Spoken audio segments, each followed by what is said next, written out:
नमस्कार, आप देख रहे हैं आज तक। आपके साथ मैं हूं शुभांकर मिश्रा। विवादों के साथ साथ बागेश्वर धाम के पंडित धीरेन्द्र कृष्ण शास्त्री की प्रसिद्धि बढ़ रही है। बागेश्वर महाराज के चाहने वाले उनके बारे में हर चीज जानना चाहते हैं। फिलहाल उनकी शादी की चर्चाएं तेज हैं। क्या है पंडित धीरेन्द्र शास्त्री की शादी के दावे का सच, हम आपको बताएंगे। क्योंकि रात को 1:30 बजे आज तक संवाददाता दरबार पहुंचे थे और पंडित धीरेन्द्र शास्त्री से कई मुद्दों पर खुलकर बात की। इसी को लेकर रिपोर्ट दिखाते हैं। यही तो सुबह किया था हमने। अब पूरे शरीर में उठा पटक करो इसके, पूरे शरीर में उठा पटक करो इसके। बाकी प्रेत जितने पीछे हैं सबको मार लगाई जाए। हम हनुमते रुद्रात्मकाय हुम फट वीर वीराय स्वाहा। भूत बाधा है हुम फट। ये हैं बागेश्वर धाम के पीठाधीश्वर धीरेन्द्र शास्त्री। व्यापार चलेगा, घर पर कृपा होगी, ब्रह्मदेव की पूजा कर दें तो व्यापार में उन्नति हो जाएगी। ट्रांसपोर्टिंग का बाद में कंस्ट्रक्शन का शुरू करेंगे। बागेश्वर सरकार प्रेत बाधा, बीमारी, जीवन की हर समस्या का इलाज कथित चमत्कार से करने के दावे को लेकर सुर्खियों में आई। अब सोशल मीडिया पर उनकी निजी जिंदगी को लेकर एक दावा खूब वायरल हो रहा है। दावा ये कि बागेश्वर बाबा और कथावाचक जया किशोरी की जल्द शादी हो सकती है। यही दावा सोशल मीडिया पर यूट्यूब से लेकर फेसबुक पर वायरल हो रहा है। आज तक ने जब इस दावे को लेकर पंडित धीरेन्द्र शास्त्री से सवाल किया तो उन्होंने इसे झूठा करार दिया। ये गलत और मिथ्या है। हमारा कोई ऐसा भाव नहीं, हम तो कभी इस भाव में जिए ही नहीं। और बहन की दृष्टि से हम देखते हैं लोगों ने ये झूठ मूठ कर न जाने क्या क्या बना दिया है। ये बहुत, इससे हम आक्रोशित भी हुए। हमने एक वो भी निकलवाया था, स्टेटमेंट भी निकलवाया था कि हम कार्रवाई करवाएंगे। बागेश्वर बाबा ने जया किशोरी को अपनी बहन जैसा बताकर सोशल मीडिया पर वायरल खबर की हवा निकाल दी। लेकिन आज तक से खास बातचीत में उन्होंने कहा कि गुरु के आदेश से वो शादी करने वाले हैं और जल्द करने वाले हैं। बहुत ऐसे महात्मा हुए जो गृहस्थ में, वो भगवान भी गृहस्थ में ही प्रकट होते हैं। तो गृहस्थ हम एक जो परंपरा है, पहले ब्रह्मचर्य, फिर गृहस्थ, फिर वानप्रस्थ, फिर संन्यास, इस ऐसे अग्रसर होंगे। ये हमें गुरु आदेश है। यही नहीं जानना चाहता कि क्या पंडित धीरेन्द्र कृष्ण शास्त्री भविष्य में शादी करेंगे? अरे बहुत जल्दी। अब हम सबको कहेंगे कि सबको आना है, पर इतने लोगों को बुला भी नहीं सकते, कौन संभालेगा। इसलिए सब लोगों को थोड़ा लाइव दिखवा देंगे, बहुत जल्दी विवाह होगा। क्या चाहते हो तुम, जोड़ा? बाबा की शादी जब होगी तब होगी। फिलहाल उनके बागेश्वर धाम में 2121 गरीब लड़कियों की सामूहिक विवाह की तैयारी चल रही है। इस बार चौथा साल होगा जब इस सामूहिक विवाह का आयोजन बागेश्वर धाम में किया जाएगा।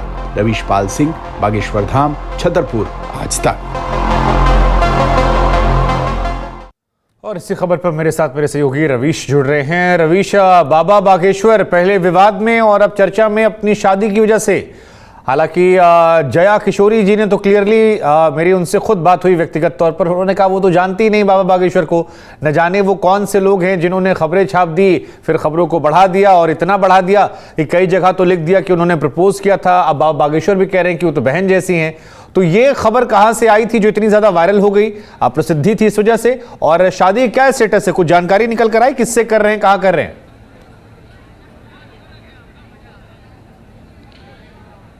देखिए, सोशल मीडिया का दुष्प्रभाव है वो किसी से छुपा नहीं है। आपने भी शुभांकर हाल ही में एक सोशल मीडिया का सेमिनार जो है वो अटेंड किया था।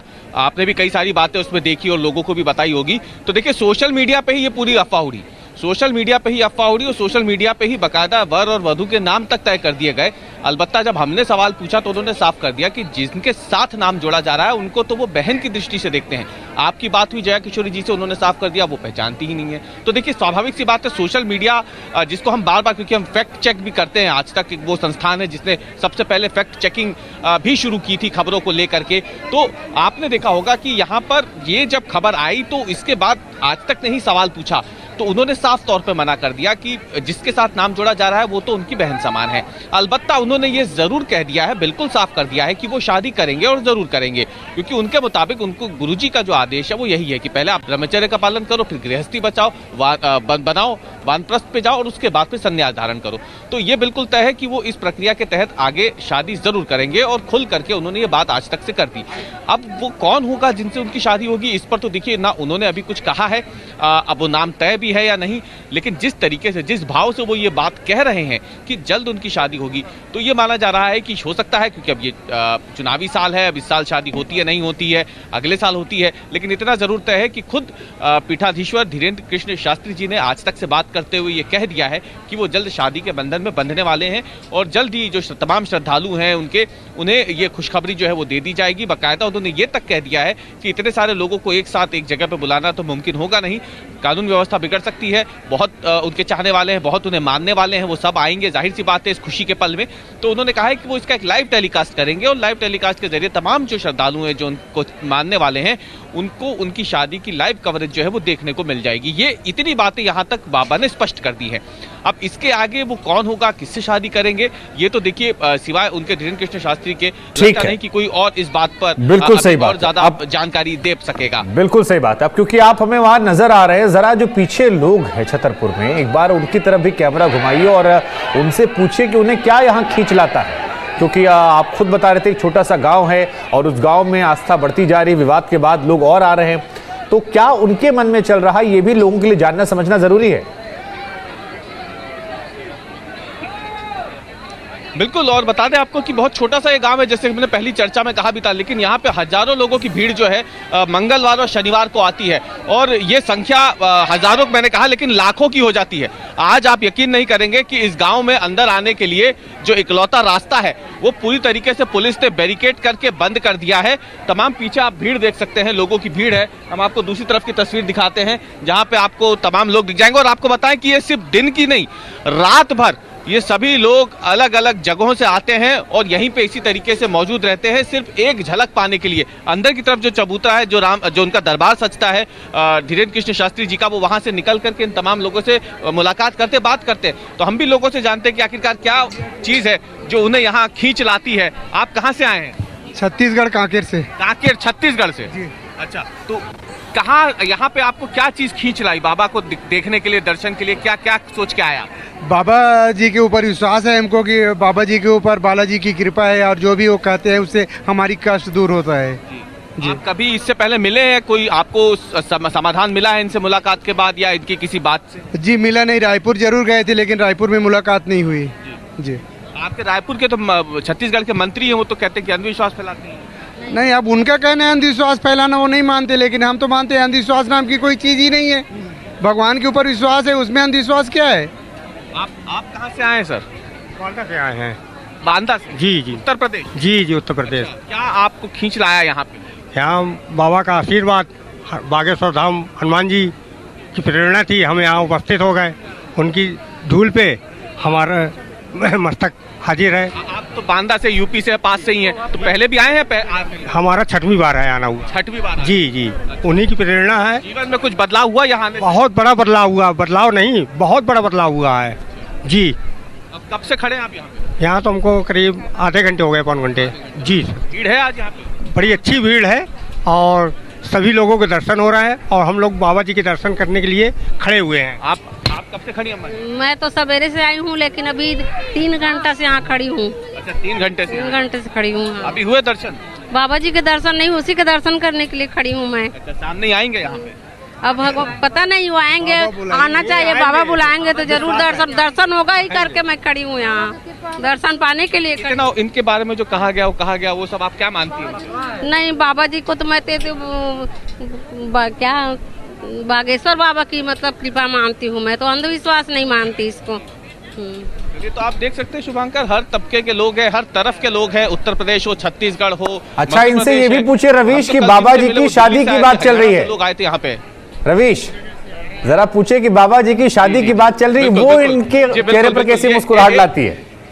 जी बिल्कुल, वही हम चाहेंगे। एक बार आप थोड़ा आगे आ जाएं और बताएं कि कल हमने एक सवाल पूछा था गुरु जी से, उन्होंने कहा कि वो जल्द शादी करेंगे। आप क्या चाहती हैं?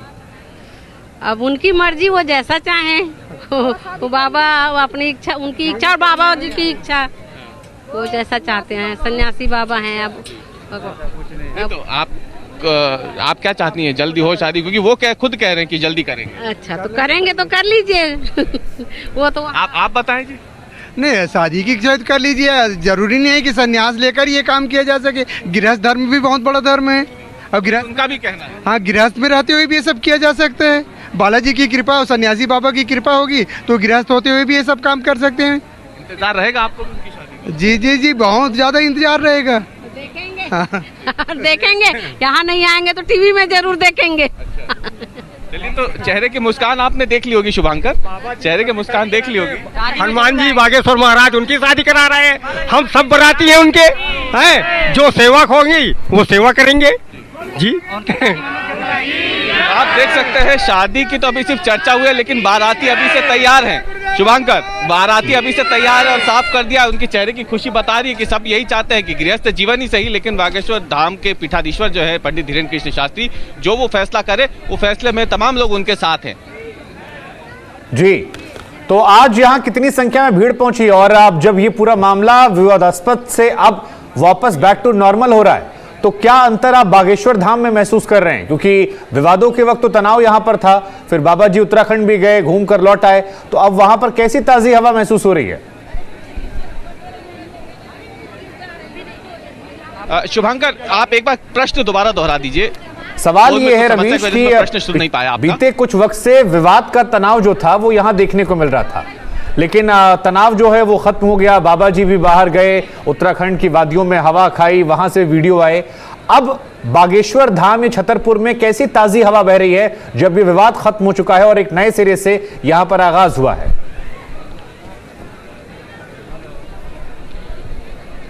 शुभांकर, आप यकीन नहीं करेंगे कि इस पूरे विवाद का बागेश्वर धाम में आने वाले लोगों पर इंच मात्र का, लेश मात्र का भी फर्क नहीं पड़ा था।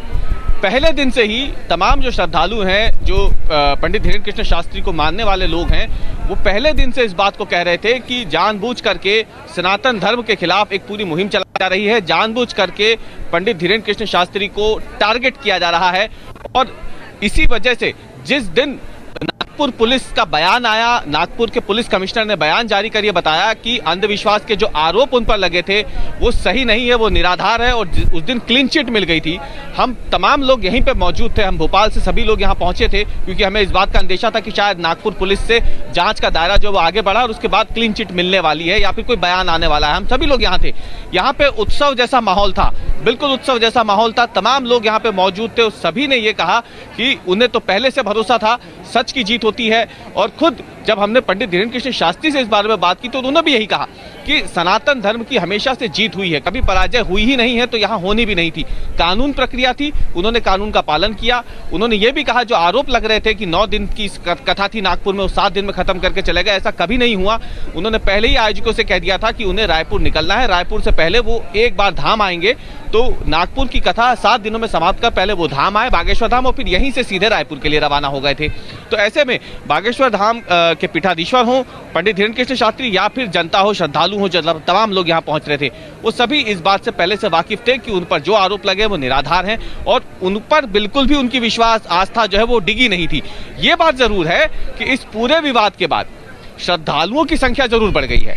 बागेश्वर धाम में आने वाले श्रद्धालुओं की संख्या जो बढ़ी है उसकी गवाही यहाँ के तमाम लोग देते हैं कि यहाँ पे सालों से लोग वैसे तो आ रहे हैं, लेकिन इन बीते एक 15-20 दिनों में जब से पूरा विवाद शुरू हुआ उसके बाद से यहाँ पे अचानक से जो है कई अलग अलग राज्यों से लोगों की आने की संख्या जो है वो तेजी से बढ़ गई है। और यही नहीं, अब पूरा क्योंकि देश भर का जो मीडिया है, दुनिया भर का जो मीडिया है वो बागेश्वर धाम पहुंच रहा है, तो जाहिर सी बात है ये तमाम तस्वीरें, तमाम खबरें जो हैं वो देश दुनिया में फैल रही है। और सोशल मीडिया से क्योंकि हमारी इस पूरी बातचीत की शुरुआत हुई थी, तो सोशल मीडिया पर बागेश्वर धाम काफी ज्यादा एक्टिव रहता है। इनका अपना YouTube चैनल है जिसपे पंडित धीरेन्द्र कृष्ण शास्त्री के जो तमाम दरबार लगते हैं उसकी लाइव स्ट्रीमिंग होती है।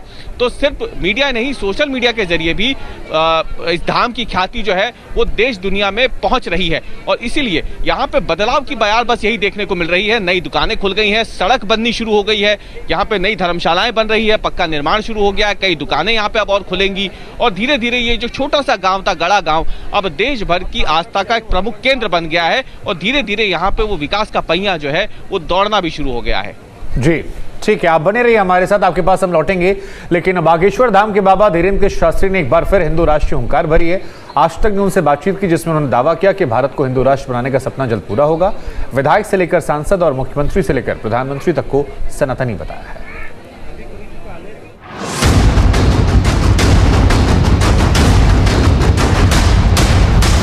वर्तमान में सनातन की क्रांति का आना इस बात का तय है कि भारत हिंदू राष्ट्र घोषित होने की ओर अग्रसर है। हमारा सनातन धर्म भारत का राष्ट्रीय धर्म है।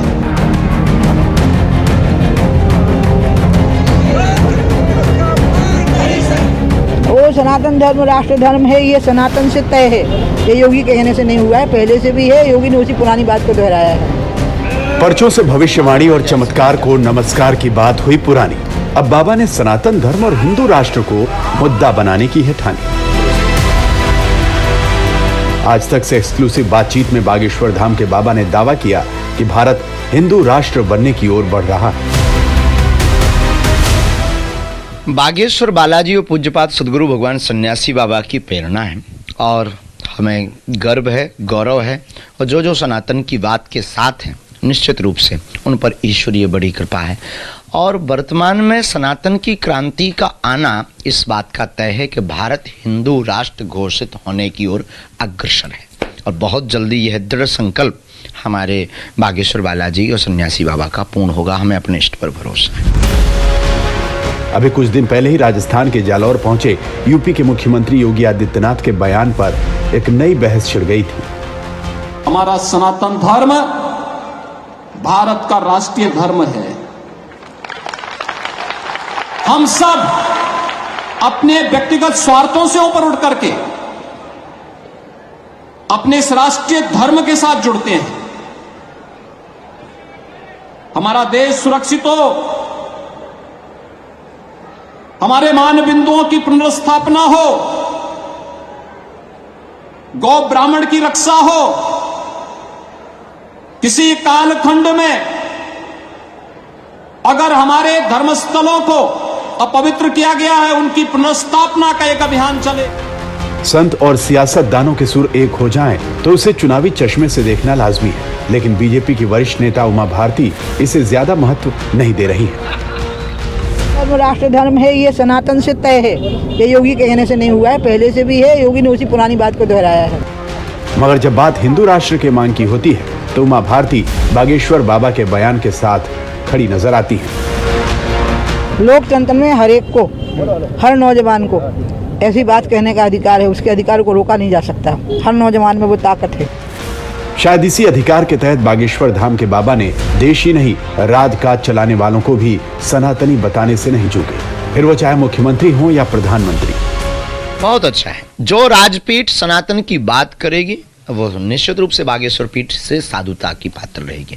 राजगद्दी पर बैठा हुआ प्रत्येक राजनेता, चाहे वो माननीय मुख्यमंत्री महोदय हों या माननीय प्रधानमंत्री हों अथवा फिर वो माननीय मंत्री हों अथवा सांसद महोदय हों अथवा माननीय विधायक महोदय हों, उस पद के पूर्व में वो सनातनी है, उस पद पर बैठे हुए भी सनातनी है और उस पद के बाद भी सनातनी रहेंगे। तो उस लाइन को भूल जाना मतलब अपने अस्तित्व और अपने पिता को भूलना। इन बयानों से एक बात तो तय है, बाबा ने अपने कथित चमत्कारों पर उठे विवाद को किनारे लगा दिया है। वही माहौल को देखते हुए भारत को हिंदू राष्ट्र और रामचरितमानस को राष्ट्र ग्रंथ बनाने जैसी मांगों से अपनी नई भूमिका का ताना बाना बुन लिया है। रवीश पाल सिंह, बागेश्वर धाम, छतरपुर, आज तक। तो बाबा ने कहा था कि हिंदू राष्ट्र, उसके बाद हिंदू राष्ट्र की चर्चा जो है वो तेज हो गई। रवीश बने हुए हैं। रवीश, धर्म सियासत का अद्भुत मेल जो है वो देखने को मिलता है। मध्य प्रदेश में पहले भी चुनावों में देखने को मिला है, लेकिन अब इस जय श्री राम के नारों के बीच में, भगवान के गुणगान के बीच में कितना असर दिखाने वाला है बागेश्वर धाम अगले चुनाव में?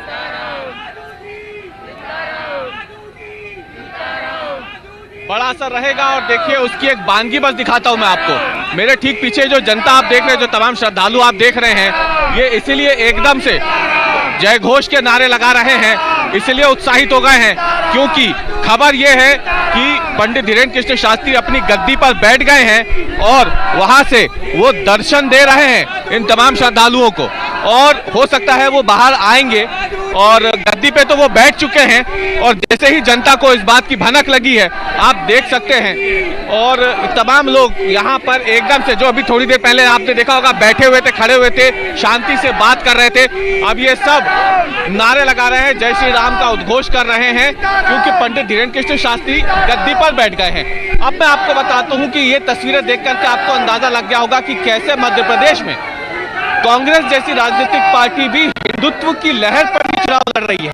2018 से 2018 हो, 2019 का लोकसभा चुनाव हो या फिर 2020 के उपचुनाव हो, राजनीतिक दलों ने मध्य प्रदेश में हिंदुत्व के एजेंडे पर ही चुनाव लड़ना सबसे ज्यादा मुफीद समझा और यही वजह है कि राजनीतिक दल कांग्रेस भले ही खुद को हमेशा से एक सेकुलर दल कहता आया हो, लेकिन जब मध्य प्रदेश में एंट्री हुई तो राहुल गांधी को शिव भक्त यहाँ पे बताया गया था और कमलनाथ को जो यहाँ पे जब चुनाव हो रहे थे तो उन्हें हनुमान भक्त बताया गया था। पूरे मध्य प्रदेश में हर जगह राहुल गांधी के शिव भक्त होने के, क्योंकि उससे ठीक पहले वो कैलाश मानसरोवर होके आए थे, कमलनाथ को हनुमान भक्त बताते हुए पूरा चुनाव लड़ा गया था और मध्य प्रदेश में कांग्रेस ने अपने 15 सालों का सूखा जो था सत्ता का उसे खत्म किया था। वो बात अलग है कि 15 महीनों में उसकी सरकार चलेगी, लेकिन उस 15 महीनों में भी कमलनाथ सरकार ने हिंदुत्व को लेकर के कई बड़ी घोषणाएं की थी, उस पर काम किया था। मध्य प्रदेश में 1000 से ज्यादा गौशालाएं बनाने का काम कांग्रेस की सरकार में शुरू हुआ। मध्य प्रदेश में राम वन गमन पथ यानी वो रास्ता जहां से प्रभु श्री राम वनवास के लिए निकले थे, मध्य प्रदेश की वो जो जगह थी, चित्रकूट था, सतना था, जहां से होकर के निकले थे, वहां राम वन गमन पथ बनाने की बात हुई थी। और इसके अलावा उज्जैन कॉरिडोर बनाने की बात कमलनाथ सरकार में हुई थी। तो देखिए मध्य प्रदेश में हिंदुत्व जो है और साधु संत समाज जो है वो हमेशा से चुनाव को प्रभावित करता आया है और बदलते समय के साथ राजनीतिक दलों ने इसको समझा है और उस पर तेजी से काम किया है। यही वजह है कि आप इन तस्वीरों को देख के अंदाजा लगा सकते हैं कि अब जो अगले चुनाव मध्य प्रदेश में होंगे विधानसभा के, उसमें बागेश्वर धाम की भी एक प्रमुख भूमिका रहने जा रही है। अलबत्ता बुंदेलखंड के इलाकों में आपको बता दें कि बागेश्वर धाम की पहले से ही अहमियत है। यहाँ पर जो स्थानीय विधायक हैं वो कांग्रेस से हैं, कांग्रेस से स्थानीय विधायक है आलोक चतुर्वेदी, लेकिन वो पूरी तरीके से बाबा के धाम पर, बाबा के दरबार में नतमस्तक रहते हैं, हमेशा रहते हैं, शुरू से रहते आए हैं, आगे भी रहना है। सत्तारूढ़ दल के भी कई नेताओं की तस्वीर आपको बागेश्वर धाम आने की मिल जाएंगी। तो कांग्रेस हो, भाजपा हो, हमने पहले भी चर्चा की थी और ये बिल्कुल स्पष्ट है कि बदलते स्वरूप के साथ, बढ़ती ख्याति के साथ आने वाले विधानसभा चुनाव में बागेश्वर धाम का प्रभाव भी और ज्यादा बढ़ेगा। ठीक है रवीश, फिलहाल वक्त इतना है इसलिए आपको रोकना पड़ेगा। इस बुलेटिन में इतना ही। आप देखते रहिए आज तक। नमस्कार।